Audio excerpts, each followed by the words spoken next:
نحمده ونستعينه ونستغفره ونتوب إليه ونعوذ بالله من شرور أنفسنا وسيئات أعمالنا من يهده الله فلا مضل له ومن يضلل فلا هادي له وأشهد أن لا إله إلا الله وحده لا شريك له وأشهد أن محمدا عبده ورسوله يا أيها الذين آمنوا اتقوا الله حق تقاته ولا تموتن إلا وأنتم مسلمون يا أيها الناس اتقوا ربكم الذي خلقكم من نفس واحدة وخلق منها زوجها وبث منهما رجالا كثيرا ونساء واتقوا الله الذي تساءلون به والأرحام إن الله كان عليكم رقيبا يا أيها الذين آمنوا اتقوا الله وقولوا قولا سديدا يصلح لكم أعمالكم ويغفر لكم ذنوبكم ومن يطع الله ورسوله فقد فاز فوزا عظيما أما بعد. Nous continuons avec la série de cours autour de certaines règles des gens de la sunna quant à l'acquisition ou quant au consentement de leurs croyances.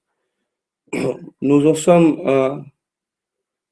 à la 7e règle qui dit les informations concernant la foi demeurent inchangées. Quel est le sens de cela? Le sens de cela est que les informations qui enseignent à l'homme sa foi ou ce à quoi il doit croire du monde tout ce qui révèle du monde de l'invisible, la croyance en Allah, ou ses noms, ses attributs, et ainsi de suite, la croyance au monde caché, à la vie de la tombe, l'au-delà, le paradis, l'enfer, le destin, et ainsi de suite, les anges, toutes ces choses-là demeurent inchangées. Elles n'ont pas changé depuis le premier des prophètes jusqu'au dernier d'entre eux. Tous les prophètes ont enseigné la même chose à leurs apôtres, à leurs disciples, à leurs suiveurs, à leur communauté. Il n'y a pas un prophète qui est venu avec une chose dont l'autre n'est pas fait mention. Comme le prophète sallallahu alayhi wa sallam l'on a informé aussi, la question du Dajjal, où il dit sallallahu alayhi wa sallam, il n'y a pas un prophète si ce n'est qu'il a averti sa nation contre l'épreuve ou la tentation du faux Messie, du Dajjal. Et ainsi de suite. Il n'y a pas un prophète qui n'ait pas averti sa nation contre le feu de l'enfer aussi. Il n'y a pas un prophète qui n'ait pas enseigné à sa nation qui était son Seigneur, Allah subhanahu wa ta'ala, qui n'ait pas enseigné à sa nation les noms et les attributs d'Allah azza wa jal, et ainsi de suite. Sache qu'Allah azza wa jal te fasse miséricorde, que les prophètes du premier d'entre eux, Nuh alayhi salam, jusqu'à Muhammad sallallahu alayhi wa sallam, celui après qui il n'y aura pas de prophète, ont été envoyés par Allah azza wa jal en tant que frères, avec un même message et même but, qui était appeler les gens à l'adoration d'Allah seul, unique et sans associé. Donc, dans ce début d'introduction, il y a des choses à noter. La première, c'est que Nuh, alayhi salam, c'est le premier des prophètes. Même si certains disent que Adam, c'est le père, le premier des prophètes. Ce qui est le plus juste, c'est que Adam, c'est Abul Bashar, le père de la création. Et ce n'est pas le premier des prophètes. Nuh, alayhi salam, c'est le premier des prophètes et le premier des messagers. Le premier des prophètes et le premier des messagers. Donc, notez ici qu'il y a une différence entre un prophète, un nabi, et un rasoul, et un messager. Le fait d'être messager, c'est un degré plus haut que le fait d'être prophète. Tout messager est automatiquement prophète, et tout prophète n'est pas forcément messager. C'est pour ça que le prophète sallallahu alayhi wa sallam dit dans le hadith, le nombre des prophètes est de 124 000 et le nombre des messagers est de 313 ou 314. Je ne me rappelle plus du texte exact du hadith, mais on voit une différence distincte et claire entre le prophète et le messager. Et les savants ont divergé sur la différence entre un prophète et un messager. Premièrement, un prophète, c'est une personne qui a été envoyée à un peuple et qui a été envoyé pour les appeler à la législation du messager qui était avant lui, ou qui a été envoyé pour rappeler un peuple. Et certains ont dit, il a été envoyé, mais il n'a pas été ordonné de transmettre le message. Et ceci, certains savants le renvoient et disent que cela est faux. Que cela est faux. Car le prophète sallallahu alayhi wa sallam a dit qu'il y a des prophètes qui viendront le jour du jugement et il y aura avec eux deux personnes. Juste deux personnes qui leur auront répondu. Et il y en aura qui viendront et qui seront seuls devant Allah. Personne n'aura répondu à leur appel. Aussi, l'obligation d'ordonner pour le convenable et de réprimander le blâmable est une obligation qui touche tout croyant. Alors qu'en est-il des prophètes? Donc, le prophète, ce sont ceux qui ont été envoyés pour rappeler les gens, mais ils n'ont pas été envoyés avec une nouvelle législation ou ils n'ont pas forcément été envoyés avec un nouveau règlement. Ils sont là pour rappeler les gens à la législation du messager qui était avant eux. Tandis que le messager, c'est tout homme qui a été envoyé, qui a reçu la révélation et à qui Allah subhanahu wa ta'ala a révélé une législation à suivre. Il a été ordonné d'appeler les gens à cette législation-là. Et chaque prophète et messager auparavant était envoyé à leur peuple précisément. Et l'obligation qu'ils avaient, ils l'avaient vis-à-vis de leur peuple, bien qu'il ne leur était pas interdit de transmettre cela à autrui. Ils avaient l'obligation de transmettre cela à leur peuple. Sauf Muhammad sallallahu alayhi wa sallam, où il dit وَكَانَ النَّبِيُّ يُبْعَثُ إِلَى قَوْمِهِ خَاصَّةً وَإِنَّمَا بُعِثْتُ إِلَى النَّاسِ كَافَّةً. Et les prophètes avant moi, les prophètes étaient envoyés à leur peuple précisément, tandis que moi, j'ai été envoyé à l'humanité tout entière. Sallallahu alayhi wa sallam. Donc le prophète sallallahu alayhi wa sallam s'est distingué par ce noble attribut où Allah l'a envoyé pour toute l'humanité. Et ici, le terme qui a été employé, c'est prophète. Sache qu'Allah te fasse miséricorde que les prophètes. Et quand on dit les prophètes, ça englobe aussi les messagers. Barakallahu fikum. Donc si on aurait dit, sache que les messagers, quelqu'un aurait pu dire, alors les prophètes, non. C'est pour ça qu'on a employé le nom qui englobe en fait la définition qui englobe au sens plus large, qui englobe aussi les messagers d'Allah Azza wa Jal. Du premier d'entre eux, Nuh alayhi salam, jusqu'au dernier d'entre eux, Muhammad sallallahu alayhi wa sallam, sont des frères et ont été envoyés par Allah Azza wa Jal en tant que frères. Frère, ça veut dire frère de sang, frère coreligionnaire. Ça veut dire qu'ils avaient la même croyance. Hein? Et on retrouve cette appellation dans le hadith de l'Isra wal Mi'raj, où le prophète sallallahu alayhi wa sallam était élevé dans les cieux et il rencontrait dans chaque cieux un des prophètes. Et que chaque prophète lui disait bienvenue ô mon frère, fils de mon frère. Hein? Connaissez ce hadith-là. Donc les prophètes étaient frères, car ils ont tous été envoyés pour le même message et ils sont frères coreligionnaires par conséquent. Et ils ont été envoyés avec un même message, et ce message-là a le même but. Quel est le but de cela? Le tawhid d'Allah. C'est la ilaha illallah. Tous les prophètes ont été envoyés pour ce même but, qui est le fait d'appeler leur peuple à l'adoration d'Allah, seul, unique et sans associé, au monothéisme. Le prophète sallallahu alayhi wa sallam dit dans un hadith qui a été extrait par Ahmed Shakir dans Umdatul Tafsir est jugé bon par lui aussi, où il dit نحن الأنبياء أبناء علات ديننا واحد وأمهاتنا شتى. nous les prophètes, nous sommes à l'exemple des enfants venant du même père. Notre religion est une et nos mères sont différentes.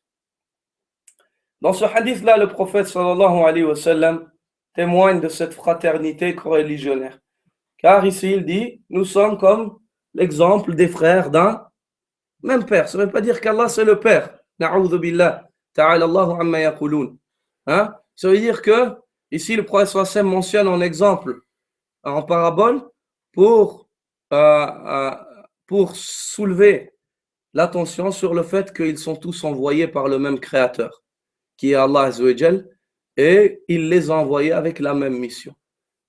Et qu'ils sont comme l'exemple d'une lumière qui trouve sa base au même centre. Et il dit, notre religion est une. Et c'est là qu'on peut souligner cela, car ceci témoigne que tous les prophètes avaient la même religion. Et que la religion des prophètes, ou la croyance, n'a pas changé. Et la suite du hadith qui n'est pas mentionné ici, qui serait peut-être bien de la mentionner, et nos mères sont différentes. Notre religion est une, mais nos mères sont différentes. Et le prophète sallam ici, quand il parle de mère, il veut dire quoi par cela? Hein? Il veut dire les législations. Les règles dans nos religions sont différentes. Mais le but, c'est le même. Hein? Les règles sont différentes. La manière de jeûner ou la manière de prier, hein? Aussi, hein? Elles peuvent différer. Mais celui pour qui nous effectuons notre salat ou celui que nous invoquons, c'est le même. C'est Allah subhanahu wa ta'ala. Où il se peut que les peines diffèrent. Hein? On mentionne souvent l'exemple sur le qisas, sur la loi du talion. Le fait que le meurtrier soit tué. Chez les fils d'Israël, ils étaient obligés de le tuer. Ils ne pouvaient pas lui pardonner. Chez les chrétiens, ils étaient obligés de lui pardonner. Tandis que chez les musulmans, Allah subhanahu wa ta'ala a donné à son prophète Mohammed sallallahu alayhi wa sallam, dans la loi qu'il a révélée à son prophète Mohammed sallallahu alayhi wa sallam, le choix à la famille de la victime. Si la famille de la victime demande à l'État que la personne soit exécutée parce qu'il a tué leurs proches, alors l'État l'exécute. Si la famille de la victime veut lui pardonner, alors l'État lui pardonne. Le choix revient au responsable de la famille de la victime. Allah envoya ses prophètes avec la religion de vérité, l'islam. Tous les prophètes étaient musulmans? Oui, tous les prophètes étaient musulmans. Sur le même principe. Quel est ce principe? Unifier Allah par le tawhid, le monothéisme. Se soumettre à lui par l'obéissance et de se désavouer du polythéisme. Ces trois points-là. Cela est la religion de tout prophète. C'est ce qu'on appelle aussi l'islam au sens large. Si on parle d'islam, l'islam a deux sens.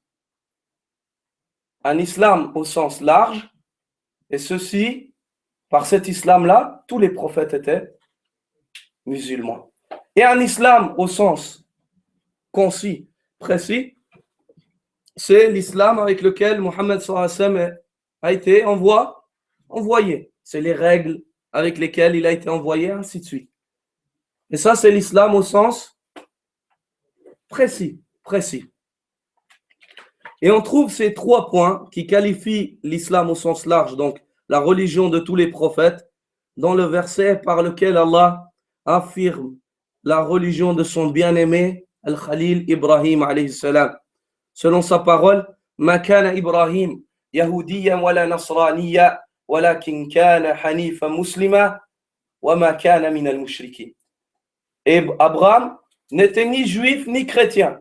Il était purement monothéiste, entièrement soumis à Allah, et il n'était point du nombre des associateurs. On retrouve ces trois points qu'on vient de mentionner. C'est vrai ou pas? Hein? Qui peut me retrouver ces trois points-là dans le verset? Sans regarder dans la brochure. Hein? Khayran, Inch'Allah. On retrouve ces trois points-là. Le premier, on a dit que l'islam, c'est d'unifier Allah par le monothéisme. Et ça, on le retrouve dans la parole d'Allah. Il était purement kana hanifa. Le deuxième, c'est de se soumettre à lui par l'obéissance. Et on retrouve dans sa parole muslima, kana hanifa muslima. Il était entièrement soumis. Le troisième, c'est de se désavouer du polythéisme. Et on le retrouve dans sa parole. Il n'était point du nombre des polythéistes. Ça, c'est la religion de tous les prophètes, mes frères. Tous les prophètes, wallahi, wallahi, tous les prophètes étaient de cette religion-là. Et vous pouvez être fiers de faire partie de cette religion-là. Car ceci est la religion qu'Allah a agréée pour l'homme, et ceci est la religion de la nature saine, la fitra.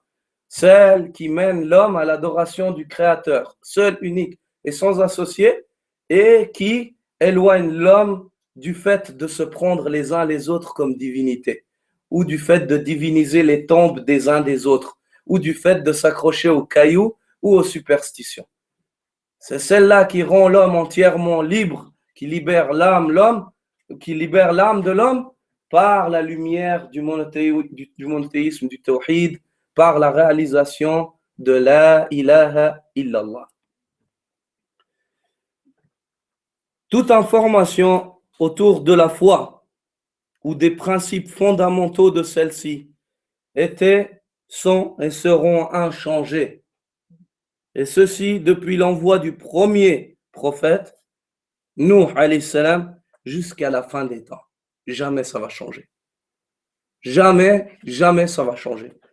Et selon la parole d'Allah Azzawajal, il vous a légiféré en matière de religion, hein, ce qu'il avait enjoint à Nuh, ce que nous t'avons révélé, ainsi que ce que nous avons enjoint à Ibrahim, à Moussa, à Isa, à Jésus. Établissez, c'est quoi cela? Établissez la religion. Établissez la vraie religion.